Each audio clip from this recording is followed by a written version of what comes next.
Assalamualaikum warahmatullahi wabarakatuh. Alhamdulillah wassalatu wassalamu ala sayyidina Rasulillah Sayyidina Muhammad bin Abdullah wa ala alihi wa sahbihi wa mawalah. Ma ba'd, kita bersyukur kepada Allah Subhanahu wa taala pada malam hari ini kita masih saja di dalam maulidnya Nabi Muhammad sallallahu alaihi wasallam. Alhamdulillah, mudah-mudahan hubungan kita dengan Rasulullah makin erat dan Allah Subhanahu wa taala sambung dan pererat hubungan kita dengan beliau dengan hubungan, dengan sambungan yang enggak bakal terlepas dan terputus selamanya di dunia, di barzakh dan di akhirat insyaallah. Amin ya rabbal alamin. Hingga besok hari kiamat kita semua dibangkit di bawah benderanya Nabi besar Muhammad sallallahu alaihi wasallam. Alhamdulillah, kita doakan para guru-guru kita yang hadir tengah-tengah kita sekalian, Al-Ustaz Khairuddin, juga Al-Ustaz Tamrin, dan juga segenap para asatidzah, para guru-guru hadirin dan hadirat. InsyaAllah Allah Subhanahu wa ta'ala berikan berkah kepada kita sekalian. MasyaAllah, Hanfi Daril Quran wa Tahfidz. Ini apa judulnya nih? Enggak kelihatan. Implementasi akhlak terpuji. MasyaAllah, mengimplementasikan akhlak yang terpuji. Alhamdulillah. Wa Sayyidatuna Aisyah radhiyallahu anha, beliau pernah ditanya tentang Rasulullah. Bagaimana sih Rasul? Seperti apakah Rasulullah sallallahu alaihi wasallam? Jawaban Siti Aisyah ringkas, kana khuluquhul Quran. Akhlaknya Rasulullah Al-Quran. Itu akhlaknya Nabi. Quran yang berjalan. Semua ta'lim, ajaran yang ada di dalam Al-Quran itu nampak hidup pada gerak-gerik Rasulullah sallallahu alaihi wasallam. Beliau berjalan, beliau duduk, beliau bergerak, beliau berucap. Perangainya Nabi Muhammad itu semuanya Al-Quran. Dan begitu pula para pewaris Nabi besar Muhammad sallallahu alaihi wasallam, dari para sahabat beliau dan keluarganya beliau. Keluarganya Rasulullah sallallahu alaihi wasallam disabdakan oleh Nabi Muhammad, inni taraktu fikum ma in tamassaktum bihi lan tadullu ba'di abada. Aku tinggalkan dua perkara pada kalian. Kalau kalian berpegang teguh dengan dua perkara tersebut, lan tadullu ba'di abada, kalian tidak akan tersesat setelahku selama-lamanya. Enggak bakalan bingung selama-lamanya. Apa sih? Apa? Kitabullah wa itrati ahlu baiti. Yang pertama adalah kitabullah Al-Quran, dan yang kedua adalah itrati ahlu baiti. Itrahku, keturunanku, ahlul baitku. Sabda Rasulullah sallallahu alaihi wasallam, fa innahuma la yatafarraga abada hatta yalida alayya al-haud. Sebab Al-Quran dan ahlul baitnya Rasulullah enggak bakalan terpisah, enggak bakalan saling bertentangan selama-lamanya. Enggak boleh ahlul bait bertentangan dengan Al-Quran, jangan ngaku ahlul bait. Kalau dia bertentangan dengan Al-Quran, Al-Quran dan ahlul bait enggak bakalan terpisah selama-lamanya, abadan, sampai datang menghadap nanti ke telaganya Rasulullah sallallahu alaihi wasallam. Hingga Imam Abdullah bin Al-Haddad, beliau menyebutkan di dalam Al-Quran, ahlu baitil Mustafa tuhuri hum amanul ardi faddakiri syubbihu bil anjumiz zuhuri mithlu ma gajja'a fi sunani.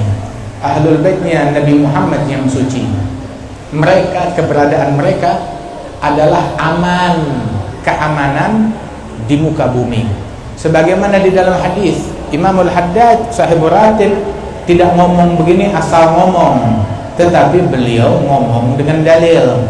Dalam hadis Rasulullah menyebutkan bahwasanya ahlu baiti amanun li ahlil ard, sebagaimana an-nujum amanun li ahli sama. Sebagaimana bintang-bintang menjadi tanda amannya di langit, maka keberadaan ahlul baitnya Rasulullah adalah tanda keamanan di muka bumi. Ahlul Bait, keberadaan mereka aman di muka bumi. Kenapa? Sebab mereka menjalankan Al-Quran, gak bertentangan dengan Al-Quran. Selama mereka konsisten dengan jalannya Ahlul Bait, gak menyimpang dari jalannya Ahlul Bait, keberadaan mereka adalah aman dari muka bumi. Dan yang dimaksud Ahlul Bait di sini, yang mana mereka menjadi marja'iyah, rujukan, yang mana mereka menjadi patoknya bumi, menjadi sebagai tolak ukur di muka bumi ini, bukan individu perorangan, ya, akan tetapi mereka orang-orang yang memang kompeten, patut dijadikan rujukan dari para pembesar-pembesar Ahlul Bait setiap zamannya, selama mereka konsisten sejalan dengan jalan orang-orang leluhur sebelum mereka. Tapi kalau dinyimpang dari jalan leluhur mereka, jangan diikutin. Cinta-cinta tapi buat neladanin lah, enggak. Kita ngikut yang ngikut berjalan di jalan leluhurnya. Sebab hatta Al-Habib Ali bin Muhammad Al-Habsyi, beliau bilang tentang Ahlul Bait tersebut, beliau bilang, hayyar bi'aqli wa fi mithlih tahirul uqul mailul furu'iz zakiyah an tariqil usul. Sungguh saya gundah, saya bingung, saya heran. Dan bingungnya saya ini bukan gara-gara hal duniawi. Orang kalau mau bingung, mau khawatir, nah dengan kekhawatiran saya, apa motif kekhawatiran saya ini? Bilang, saya heran, keturunan orang baik-baik tapi nyimpang dari jalan leluhurnya. Kita sekarang cinta kepada kamu karena leluhur kamu orang baik, kamu nyeleweng dari jalan leluhur kamu. Bagaimana ceritanya? Bagaimana ceritanya? Fa Ahlul Bait yang tidak nyeleweng, keberadaan mereka aman di muka bumi. Ahlul Bait dimanapun mereka berada, itu menjadi keamanan. Masuk ke negeri manapun, itu negeri aman. Makanya nggak ada sejarahnya Ahlul Bait bikin rusuh, nggak ada. Nggak ada sejarahnya Ahlul Bait bikin ribut. Ahlul Bait bikin aman, bikin tentram, bikin damai.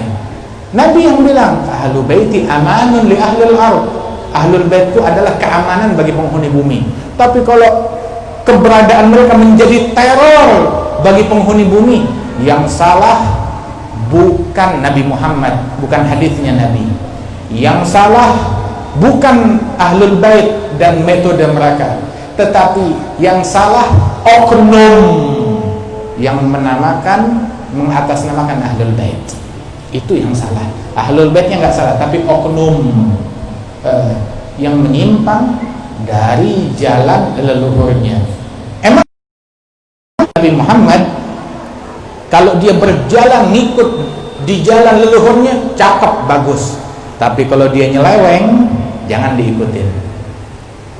Bukan maknanya kita musuhin, kita caci, kita maki, enggak, tidak. Tapi untuk ngikutin, untuk neladanin, enggak.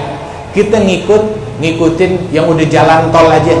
Al-Faqih Al-Muqaddam, Al-Imam Abdurrahman Al-Saggaf, Sahibul Ratib Imamul Haddad, Al-Imam Umar bin Abdurrahman Al-Attas, Sahib Ali Habsyi, Sahibul Maulid, yang udah jelas. Begitu. Dan senantiasa Ahlul Bait yang berjalan di jalan yang benar, mereka adalah mayoritas, walaupun nggak populer di media, tapi sepanjang zaman mereka mayoritas, walaupun nggak populer di media. Nggak berarti yang kelihatan populer di media, oh itu mayoritas. Belum tentu. Sebab Hitler populer, apakah dia mayoritas? Tidak, dia bukan mayoritas. Dunia bertentangan dengan dia. Begitu juga pemikiran-pemikiran yang kelihatannya populer, belum tentu dia mayoritas. Sebab ajarannya Ahlul Bait, sebagaimana dulu dikatakan oleh Al-Imam Al-Habib Hadun bin Hud bin Ali bin Hasan bin Abdullah ibn al-Husain bin Umar bin Abdurrahman al-Attas, cucunya sahib ratib.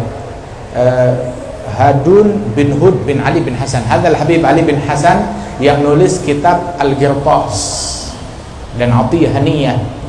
Ini cucunya beliau, Hadun bin Hud bin Ali. Hadzal Habib Al-Imam Al-Habib Hadun bin Hud bin Ali. Beliau ini kalau zikir selalu digandengkan dengan thariqah Ahlul Bait untuk mendoktrin dirinya sendiri dan ngingetin semua orang tentang identitas Ahlul Bait yang hakiki. Beliau Al-Habib Hadun bin Hud bin Ali, kalau dia zikir subhanallah walhamdulillah wala ilaha illallah allahu akbar, terus dia tambahin satu apa? Slogannya dia.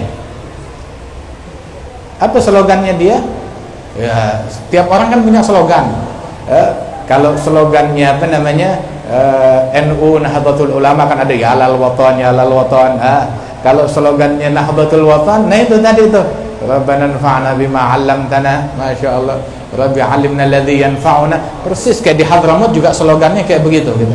Subhanallah. Rahimallah Syekh Zainuddin bin Abdul Majid rahmatul abrar yang telah mensunnahkan sunnah yang baik bagi masyarakat Indonesia ini. Nah, hadzal Habib Hadun bin Hud bin Ali juga punya slogan. Slogannya beliau tiap kali habis zikir, subhanallah alhamdulillah wala ilaha illallah allahu akbar, dia berslogan, dia ngingetin dirinya, Hud bin Ali la yu'zi ahad. Siapa? Hud bin Ali, ayahku Al Habib Hud bin Ali bin Hasan enggak pernah ganggu orang. Tidak pernah ganggu orang. Itu slogannya dia. Ayah saya enggak pernah ganggu orang. Al Habib Ali bin Husain Al-Attas, Habib Ali Bungur, sahabat dan guru daripada kakek kami dan ayah kami. Hadzal Habib Ali bin Husain bilang, cukup kalimat ini sebagai managib yang luhur yang dimiliki oleh Al Habib Hud bin Ali Al-Attas. Kenapa? Dia managibnya Hud bin Ali enggak pernah ganggu orang, enggak pernah ganggu manusia, enggak pernah ganggu muslim ataupun non muslim, enggak pernah diganggu oleh beliau.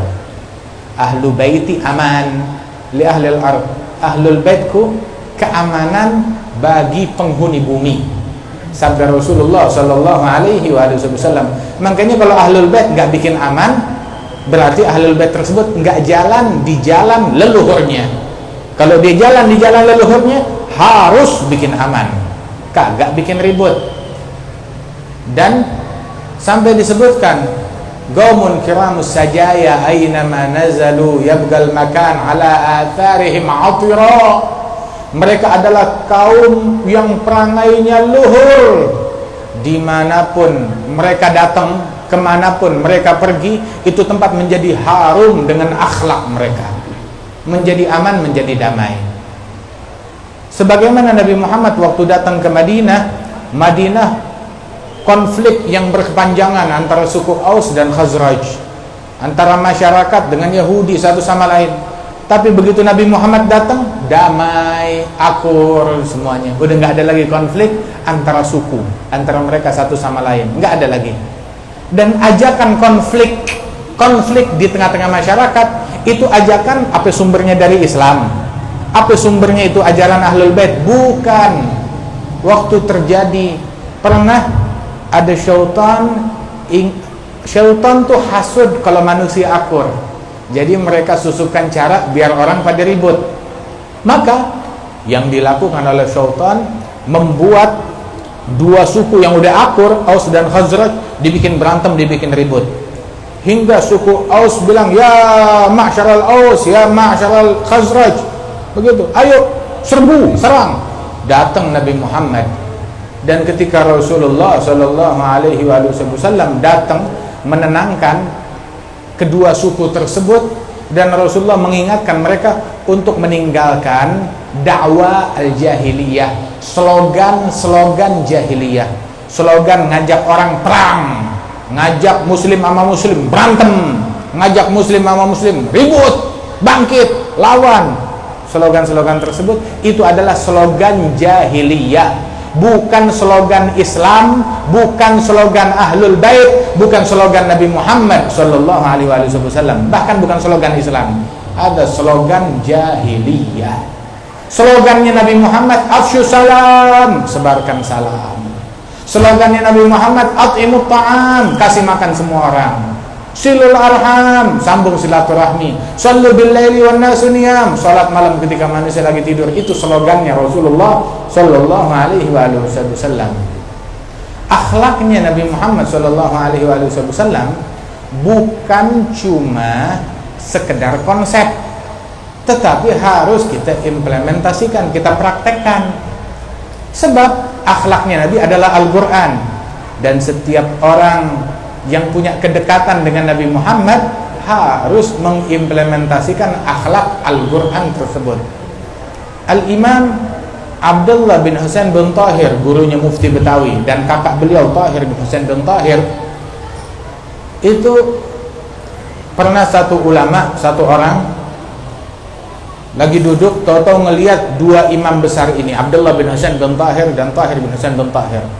Maka dia pegang telinga anaknya sambil dijewer, "Wahai anakku, tahu gak tuh siapa mereka?" Bilang, "Iya, saya kenal. Mereka adalah Abdullah bin Husain bin Tahir dan Tahir bin Husain bin Tahir, wali besar, ulama besar." Gak lama setelah itu dijewer lagi, lebih keras lagi. Aduh, anaknya kesakitan. "Tahu gak kamu siapa mereka?" "Iya abah, saya kenal. Mereka adalah dua ulama besar, dua alim, dua orang soleh, dua wali besar, Abdullah bin Husain dan Tahir bin Husain." Hingga ditarik, dijawar ketiga kali, lebih kencang lagi. Anaknya bertanya, "Kenapa lagi? Kenapa?" Bilang, "Tahu gak mereka siapa?" Dia bilang, "Iya, mereka adalah Abdullah bin Husain dan Tahir bin Husain." Maka si ayah mengatakan, mereka ini adalah mereka adalah terjemahan hidup dari ayat-ayat Al-Quran. Di akhir surat Furqan, "Wa ibadur rahmanil ladzina yamshuna 'alal ardi hauna wa idza khatabahumul jahiluna qalu salama walladzina yabituna li rabbihim sujadan wa qiyama walladzina yaquluna rabbana shrif 'anna 'adzaba jahannam inna 'adzabaha kana gharama innaha sa'at mustaqarra wa muqama." Dia baca itu ayat-ayat sampai akhir surat Furqan.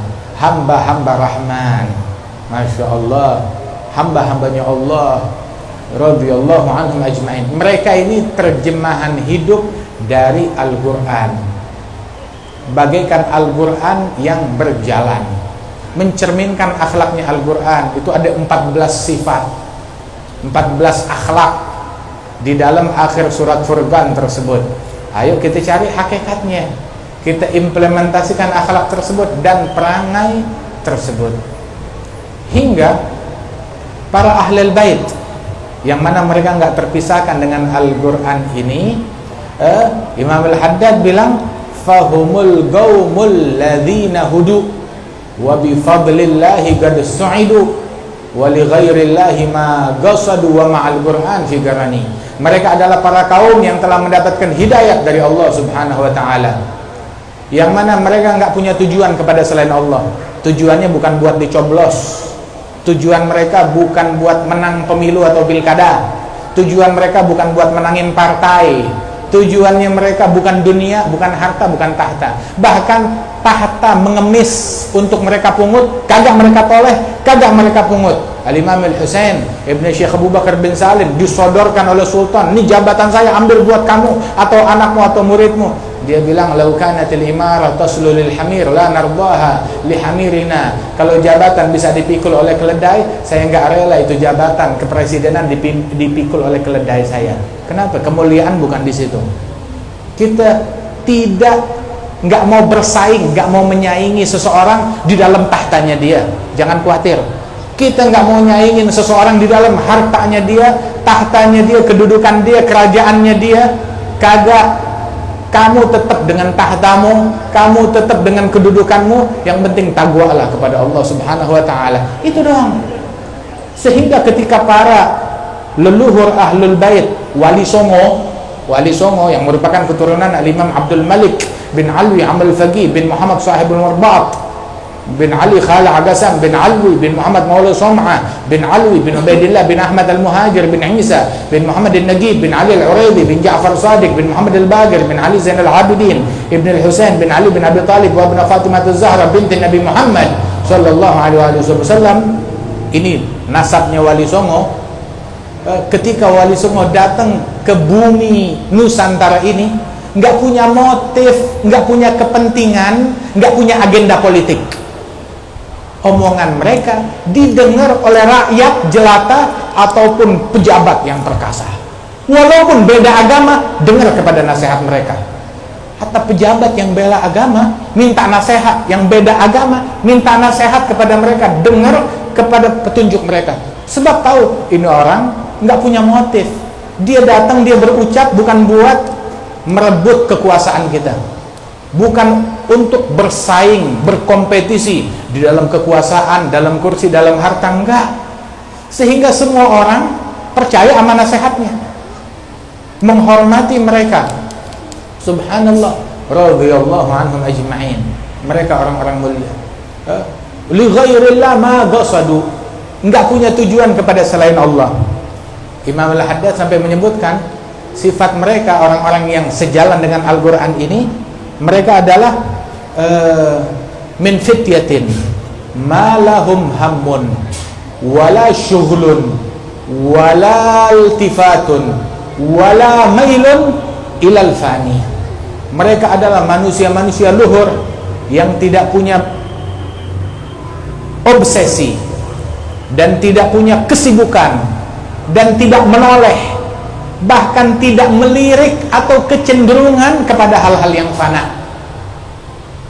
Hatta kecenderungan, hatta kecondongan kepada yang fana enggak ada. Al-Imam Al-Husain ibn Syekh Abi Bakar bin Salim, itu ada orang bilang dalam hati, satu orang berkunjung, ada Imam Al-Husain, dia kaya raya, kaya luar biasa, sampai ayahnya bilang dunia akan datang kepada engkau, masuk kepada engkau bukan lagi dari pintu, ya, dari jendela yang ada di langit-langit. Tahu kan jendela yang ada di tingkap, yang ada di atas. Nggak paham. Hingga setelah wafat ayahnya bertahun-tahun, itu datang rombongan kafilah dagang dari Rum, dari Romawi, dari Eropa. Mereka datang, singgah dalam perjalanannya, singgah sesaat di Inat. Cuma pas lewat di Inat, itu udah malam. Mau ngetok pintunya rumahnya Al-Habib Husain, nggak enak, udah malam. Tapi mereka punya titipan emas 1 kantong. Akhirnya itu emas dilemparin dari jendela atas, dari tingkap. Begitu jendela itu bukaan apa lubang angin yang ada di atas, dilempar situ, masuk ke dalam, terus mereka lanjut perjalanannya, melanjutkan perjalanan dalam kafilah dagang mereka. Ketika pagi, lihat ada surat, ada emas diperuntukkan kepada Al-Habib Husain ibn Syekh Abi Bakar bin Salim. Itu ada satu orang, ya, dalam hatinya terlintas, masa wali tapi kok cinta dunia. Maka Imam Al-Husain ibn Syekh Abu Bakar yang tadi ditawarin jabatan presiden dan dia nggak mau, dia bilang, bukan saya yang cinta dunia, dunia yang cinta sama saya. Saya nggak ngejar dia, dunia yang ngejar saya. Kalau nggak percaya, saya mau tanya, korma paling bagus di dunia korma mana? Korma paling bagus di dunia adalah korma yang dijual di Basrah, di Irak. Bagus itu korma, paling mahal, harganya bisa 5 kali lipat atau 10 kali lipat. Nah, kalau korma Hadramaut di sana nggak ada harganya, jelek. Begitu. Ya udah, saya mau jual korma Hadramaut di Basrah. Kira-kira laku nggak? Nggak bakalan laku. Dibuang juga orang nggak mau mungut. Baik. Dia bilang kepada pegawainya, tulis surat kepada wakil kita yang ada di bandar, di apa namanya, di pelabuhan Syihir, kirim korma 1 kapal, korma Hadramaut, kirim, suruh jual di Basrah. Itu wakilnya yang ada di bandar Syihir, di pelabuhan, ini perintah Habib Husain, ya udah dikirim. Heran, tapi mereka ya udah percaya aja apa katanya waliullah. 1 kapal kurma Hadramaut yang jelek dikirim ke Basrah. Sampai di Basrah dengan surat tersebut, wakilnya nerima, ini kiriman dari Husain, apa isinya? nggak taunya isinya kurma, suruh jual. Hah? Kurma mana? Kurma Hadramaut dijual di Basrah, mana laku? Dibuang juga orang nggak mau mungut. Tapi karena ini perintah dari majikan saya, dari wali Allah, simpen dulu di gudang, taruh di gudang. Wah subhanallah, di Basrah saat itu lagi dilanda wabah penyakit. Penyakitnya ganas, lebih ganas dari corona. Orang kalau kena pagi, besokannya meninggal. Lebih ganas dari corona. Hingga akhirnya banyak orang yang pada mati. Kebetulan nih si wakil yang di Basrah, keluarganya, anaknya ada yang sakit. Mereka udah putus asa ya meninggal. Tapi udah ambil korma 1 butir, korma dari kebunnya Habib Hussein yang dikirim. Kali berkah, ya, suruh makan. Itu orang yang sakit, begitu makan langsung sembuh. Keluarga yang pada sakit, coba sini lagi, lu sakit, makan ini, sembuh. Dicoba 2-3 orang, sembuh. Akhirnya dia bikin slogan jual, obat dari wabah saya jual. Saya menjual di sini, menjual obat dari wabah penyakit. Hingga dihargain setiap butir kurma itu harganya 1 dinar emas, 1 kuping emas. 1 dinar kalau sekarang berapa 1 dinar? 3,5 juta atau 4 juta harganya. 1 dinar harganya 1 butir, nah itu sekitar 3,5 juta. 1 dinar emas. Itu 1 kapal pergi datang bawa korma, pulang membawa emas, penuh dengan emas. Begitu datang itu kapal ke Hadramaut, dibawa ke Inat, dipanggil tuh orang, sini, yang kamu bilang saya cinta sama dunia, lihat dunia yang cinta sama saya. Ini kronologisnya, subhanallah. Itu beliau mengatakan, beliau nggak ada kecenderungan kepada hal-hal yang duniawi. Beliau bilang, ini apa yang kamu lihat, apa yang saya punya, harta, kendaraan, keturunan, aset, lau halakat fil lahzah ma taharakat min sya'rah. Kalau semuanya binasa dalam sesaat, maka nggak bakal tergerak selembar rambut pun dari hati saya. Nggak bakal bergeming, nggak bakal merubah sikap saya dan keadaan saya bersama Allah Subhanahu wa taala. Tetap nggak ada sumpek, nggak ada stresnya. Khalas, habis udah habis. Subhanallah, radhiyallahu anhum wa yardahum. Nggak menoleh kepada hal-hal yang fana. Ditawarin jabatan presiden aja dia tolak, dia nggak mau. Kasih buat anaknya nggak mau, buat muridnya nggak mau, buat pembantunya nggak mau, buat siapa yang kamu mau. Andaikan bisa dipikul keledai, saya nggak mau kasih kepada keledai saya, nggak mau. Begitulah ajarannya Rasulullah Sallallahu Alaihi Wasallam. Mereka, misinya mereka tuh, agenda mereka bukan agenda politik, bukan agenda ngumpulin harta, bukan agenda kekuasaan. Agenda mereka mengevakuasi setiap manusia dari api neraka ke dalam surganya Allah. Nyelamatin semua orang, hatta yang non muslim, siapapun orangnya, mau pejabat, mau rakyat, mau ustadz, evakuasi, selamatin, tolong, bantu, deketin, rangkul mereka untuk dekat kepada Allah Subhanahu wa taala. Itu yang dilakukan oleh mereka. Dan beginilah akhlak yang luhur, akhlak yang mulia. Mereka orang yang punya akhlak dan adab kepada hewan binatang, apalagi kepada manusia. Nabi Muhammad SAW waktu datang Fatah Makkah, merebut kota Mekah, membawa kemenangan di kota Mekah, merebut kota Mekah kembali ke tangan kaum muslimin. Saat Rasulullah masuk, ngelihat seekor anjing betina yang baru melahirkan anak-anaknya, dan anak-anaknya lagi nyusu. Itu anjing gak bisa bergerak. Ketika itu anjing melihat pasukan sahabat, itu anjing ketakutan, tapi gak bisa bergerak, baru melahirkan, anak-anaknya lagi nyusu. Nabi ngelihat itu anjing gelisah, maka Nabi tugaskan satu sahabat berdiri dekat anjing tersebut. Halau para sahabat jangan mendekat, jangan membuat anjing itu menjadi khawatir dan takut. Suruh menjauh, suruh geser. Jangan membuat anjing itu menjadi khawatir dan takut. Lihat Rasul Shallallahu Alaihi Wasallam, beliau konsen, perhatian, memberikan rasa aman kepada seekor anjing, apalagi kepada manusia, apalagi kepada muslimin. Orang kalau nggak bisa memberikan aman kepada manusia lain, maka dia bukan mukmin. Apalagi nggak bisa memberikan rasa aman kepada lingkungan, maka dia bukan mukmin. akhlak yang paling penting adalah nggak ganggu orang.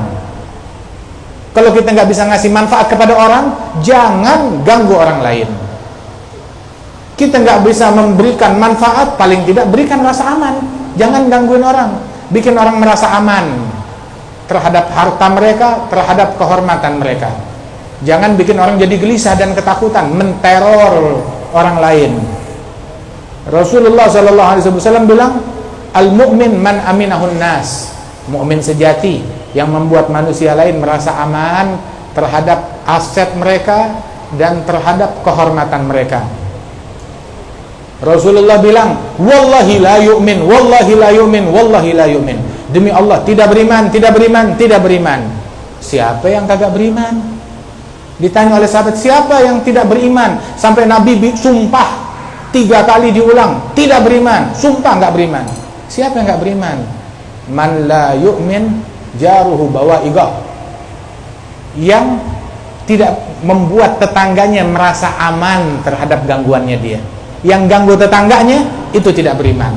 Kata Rasulullah sallallahu alaihi wasallam, walaupun ibadatnya banyak, puasa mulu, sedekah terus, ilmunya banyak, sholatnya banyak, tapi ngeganggu lingkungan, tidak beriman, nggak ada baiknya. Ada satu sahabat bilang, ya Rasulullah, di kampung saya ada orang wanita, kerjaan dia tagumul lail tasumun nahar. Kalau malam semalam suntuk selalu sholat, kalau siang tiap hari selalu puasa. Ibadatnya luar biasa kan?